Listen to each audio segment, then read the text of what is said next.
I need about a half a pint of good liquor. Oh, you do? Mm-hmm. This is James Crazy playing Cotton Hat Joe.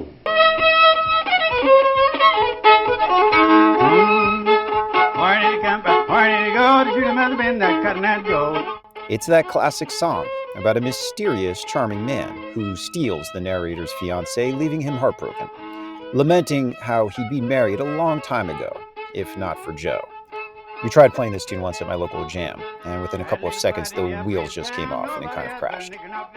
The reason, well, each musician had a different version of this song in their heads, and there are a lot of versions of this tune out there. And of course, I won't fail to mention the song's prominence when it was a big pop, country, techno hit in the 90s. But there are also a bunch of versions out there on who this Cotton Eye Joe could have been. And we'll discuss these theories, and also, to borrow the line from the song, where did it come from? And what does cotton-eyed even mean? Let's dive in. This is one of the rarer cases in which we actually have some firm documentation on where the tune actually came from. Now, the earliest we can trace back the age of the song is found in a book by an American folklorist named Dorothy Scarborough. Scarborough wrote a bunch of books about the Southwest, about folk culture, cotton farming, even ghost stories, but her biggest claim to fame was a novel called The Wind, which tells the tragic tale of a woman driven insane by the relentless wind and harsh conditions of West Texas. It was later turned into a silent film in 1925, starring the great Lillian Gish, which you're watching right now. But buried in one of her other books, written in 1925, she writes that multiple individuals recalled hearing the song Cotton Eye Joe sung by slaves on plantations in Texas and Louisiana prior to the war. And because of this little reference, historians were able to confirm that the tune was rooted in the pre-Civil War South. But the actual song made its earliest known published appearance in 1882 in a novel by one Louise Clark Purnell. Purnell was born in 1850. And she wasn't really a professional novelist, but she was a pioneering collector of American folk songs. Now, Purnell drew heavily on her own childhood experiences on her father's cotton plantation in Alabama, and the novel gives credence to what most experts now hold as fact. Cotton Eye Joe originated with enslaved people well before the Civil War. And here's where we actually get the first printed lyrics and the story of how Cotton Eye Joe, while physically unattractive, is nevertheless charismatic enough to steal the girl from the narrator and take her to Tennessee. It also includes that famous part, "I'd been married a long time ago."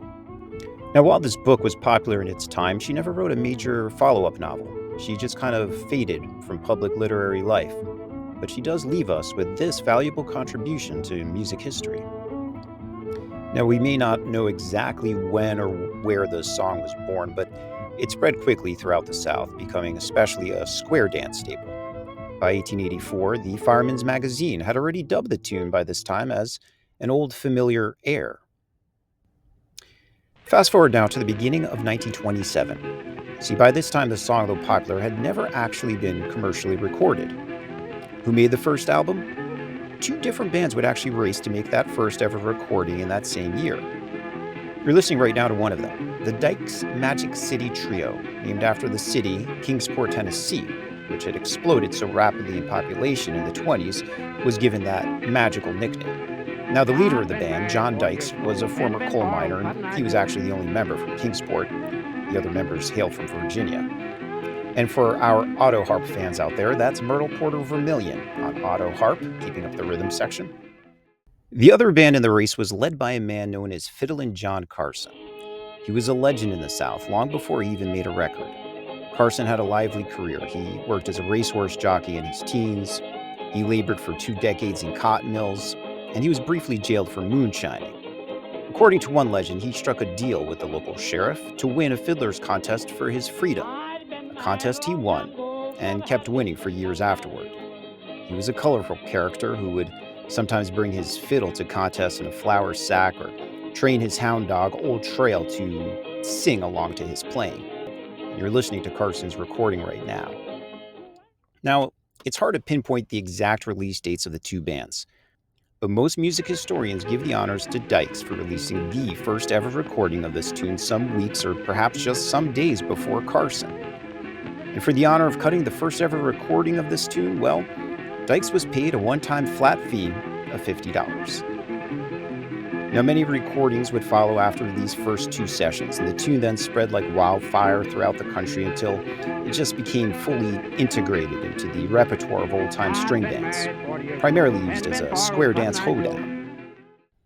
If you listen closely to Carson's version of this tune, you may hear that certain Mixolydian strain to the music. And by that I mean it has a certain mood to the melody, which takes away the more strong or finished feeling of the major scale. This mode is very common in much older folk tunes, so some analysts propose that the melody may possibly have come from an older European song. But perhaps the most surprising theory comes from that famous Irish folk group, the Chieftains. After hearing the song, fiddler Paddy Maloney immediately identified it as an old Irish folk melody called the Mountaintop. This one's not backed up by any academic research that I could find, but just see if you can hum or sing the lyrics of Cotton Eye Joe along to this recording of Mountaintop.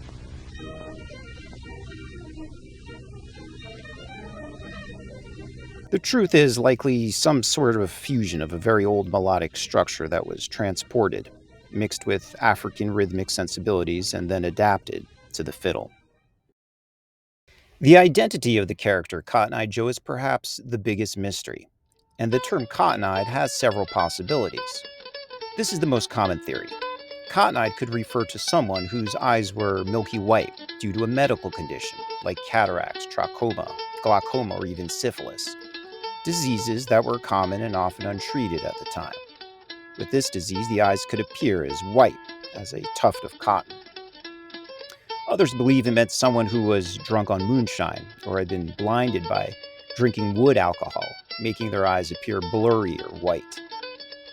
Some believe the term may have described a black man with very light eyes, perhaps blue or gray, which would have given him a certain appealing or unique feature to the women in the area. Others think it might have been a term used to describe a black person with a prominent contrast between dark skin and the white part of the eyeball. Or perhaps Cotton Eye Joe was a miner who would have come home after work covered in dirt, with the exception of their white eyes. And finally, one early folklorist collected a version where Cotton Eye Joe hoodooed the girl in the song. And for those of you who don't know, hoodoo man was a certain sort of conjurer or magic practitioner who could have put a certain spell on the narrator's girl. So in this version, Cotton-eyed may be referring to a more mysterious or otherworldly characteristic of Joe.